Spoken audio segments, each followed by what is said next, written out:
Hey there guys, Next Gen Striker here, back again to do another video, and today we are going to be reviewing the newest DC animated movie, Batman Bad Blood. Yes, while all of you guys are talking about that new Suicide Squad trailer, we're going to be talking about that new DC animated movie, Batman Bad Blood, because that's where it's all at, right there. Maybe I'll talk about that new Suicide Squad trailer sometime, but I got a lot going on, so I chose to talk about this. What are you going to do?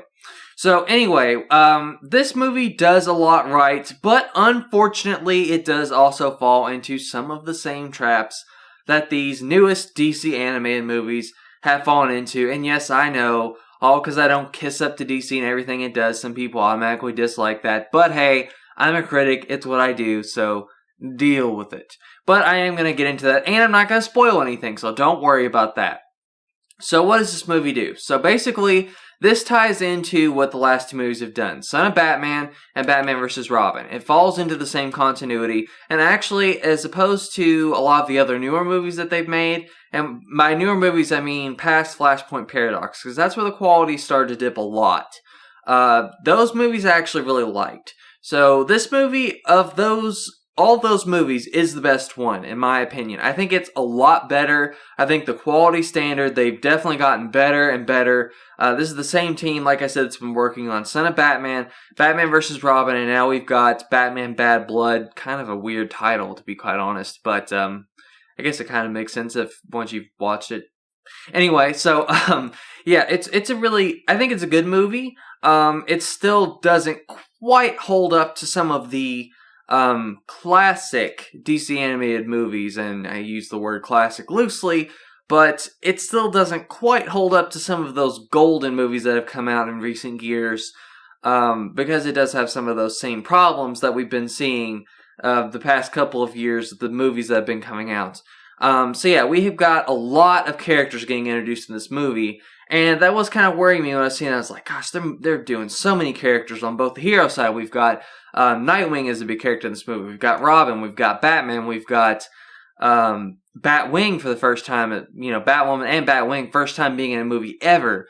We've got Alfred, we've got Lucius Fox, we've got Heretic, we've got Talia, we've got all these B-list villains, we've got nuns, we've got all these characters, right?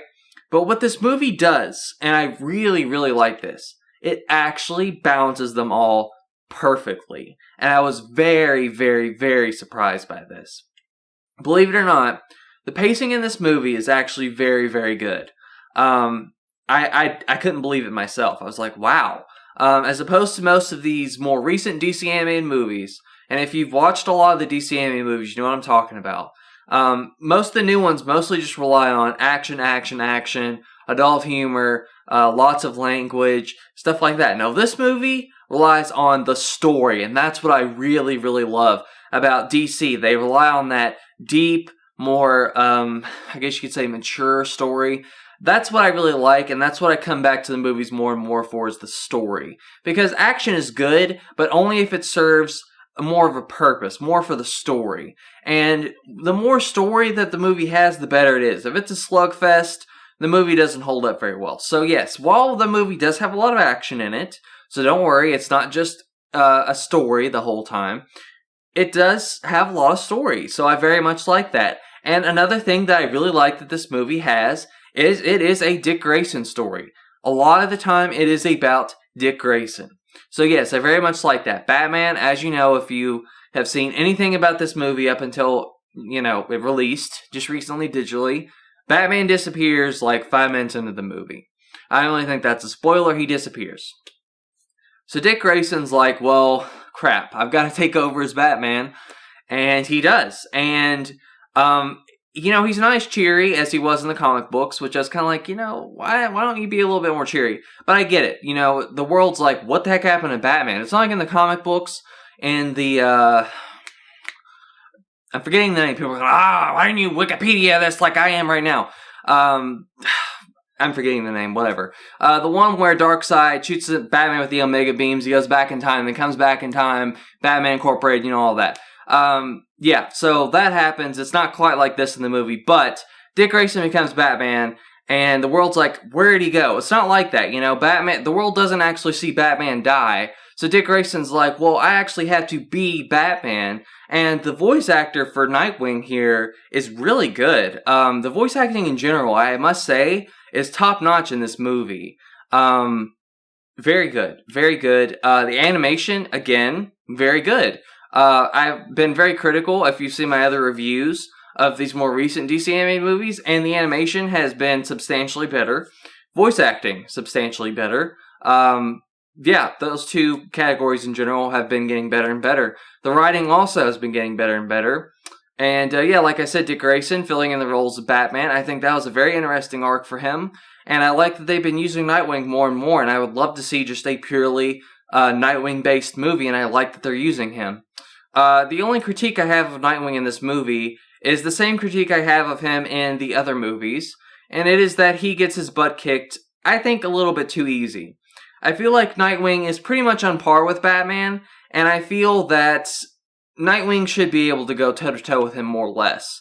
I feel like in the comic books, since he does become Nightwing, and the comic book I did just remember, so in your face, commenters, Final Crisis is the name of the comic book, so I don't have to research it or whatever.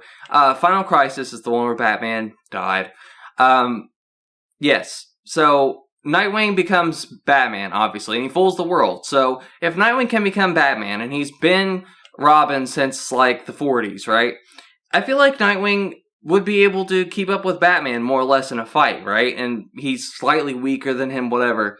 I feel like Nightwing would be able to be on par with him more or less, and he's beaten him in fights several occasions in the comic book, so I feel like him being kind of weak, being beaten by Robin in the last movie, I just feel like that's kind of, whatever. So aside from that, I really like that. I really like the character arcs in this movie. Batwoman, I really liked her character. I liked the arc that she had in this movie. I liked her character involvement. I was kind of like, why the heck is she using guns? Why is everybody okay with that? And then they're like, oh, it's rubber bullets. I'm like, oh, okay, wow. Can't even say anything about that. Cool. Damian Wayne. Really liked Damian Wayne in this movie. Damian, I didn't like really in Batman vs. Robin because I felt that was kind of against his character to go against his father. And now in this movie, he's like completely redeemed himself. I'm like, okay, this is good. We're getting somewhere with his character. Awesome. So yeah, the character arcs, like I said, they are doing great with the character arcs. What else? Luke Fox. Luke Fox got the shaft in this movie. He was developed well, but the thing is, he didn't get enough time. It's kind of like, how do I explain this? He's basically Luke Fox, and then he's Batwing. There's no in the middle here. Basically, something happens, and then he's Batwing. So yeah, he's the one that got the shaft on the hero side. As far as the villain side, I feel like the Heretic got the shaft. I feel like more could have been done with his character, and I just, it was kind of anticlimactic. I feel like for the story, yeah, it made sense, but, yeah, more could have been done with him. Talia, I feel like she was very well developed. I really like that they just pretty much made her a complete, well, I'm not going to say it, but yeah, she was just a complete monster, more or less. And man, she was just evil, just completely evil to her son, more or less. And it was just terrible. She wanted to just pretty much kill everybody at the end of the movie. And I was just like, wow, really? Didn't really expect that from her, but yeah. If you kind of keep up with the comic books, some people were, who read the Grant Morrison run were kind of like, well, that's kind of odd for Talia to have went from being like the in love with Batman to wanting to kill her own son and all that stuff. And, in this movie, you're kind of like, wow, I kind of believe it. She kind of just goes completely nuts. So, yeah, I like that. I like that a lot. Let's see, what else? So, the B-list villains. I kind of thought they wouldn't get enough development, but again, like I said, they get enough development. There's also a cameo in this movie. I'm not going to spoil that, but the only thing I say is that I don't like the costume. Just going to say that now. Don't like the costume. It's the new 52 one, and I don't like it because it's stupid looking. But, other than that, interesting. Interesting that they would use that character this late in the game, but it does give me hope for another character that I want them to use. That's all I'm going to say. If you watch my videos, you know who I'm probably talking about. Anyway, as far as weaknesses, since I've been extremely positive, since you guys think all I do is hate, some of you, all you think I do is hate on DC. Negatives, unfortunately, yes, there is some. As much praise as I can give this movie, because, like I said, it's been like this with the new 52 DC-based movies, animated since Flashpoint Paradox. They've been doing good. They've been getting progressively better. Unfortunately, the bar is like way up here. With the Bruce Timm animated movie, so it's like really hard for them to kind of catch back up to where that already is. And there's so much going on in this movie. There's literally so much going on. You are constantly coming back and forth to Dick Grayson, to Batwoman, to Luke Fox, to Talia, to the Heretic, to all these different characters. That it's just chaotic, honestly. I mean, I liked it. Like I said, enough people got attention. It was great. There was a twist in the movie. I didn't expect that. There was torture, stuff like that, you know. But the thing is, it was just too much. I feel like if these movies would just be more focused, rather than just trying to cram everything into one movie. I get it. You guys want to make this big Batman universe. You want to just make all these Easter eggs and make people want to buy your movies. But, you know, people want to buy the movies anyway. Just focus on making a good movie.